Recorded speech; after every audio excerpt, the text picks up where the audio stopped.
જિલ્લાના ધાનપુર તાલુકાના પંચાયત પ્રમુખ અને ઉપપ્રમુખ પદની ચૂંટણી પહેલા જ રાજકીય માહોલ ગરમાયો છે। આજે યોજનારી ચૂંટણી માટે આમ આદમી પાર્ટીના ઉમેદવારો તાલુકા પંચાયત પહોંચે તે પહેલા જ તેમની ગાડીઓ પર હુમલો કરવામાં આવ્યો હોવાનું મામલે સામે આવ્યો છે। વાસિયા ડુંગરી નજીક રસ્તા વચ્ચે આમ આદમી પાર્ટીના ઉમેદવારોની ગાડીઓ પર હિંસક હુમલો કરવામાં આવ્યો હતો અને તેમના તાલુકા પંચાયત જતા રોકવા આવ્યા હોવાનું જાણવા મળ્યું છે।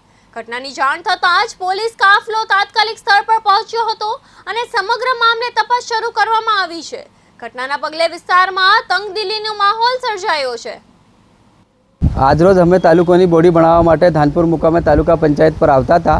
એમાં રાજવાના ઘાટા પર એક તુફાન અને ઝાડ પાડી એને રસ્તો રોકી દીધો હતો। એમાંથી 10-15 ગુંડા ઉતરીને અમને તીરમારો કર્યો અને અમારી લગભગ 7 ગાડીની આસપાસ બધી ગાડીઓને તોડી અને ઘણું બધું નુકસાન કર્યું છે।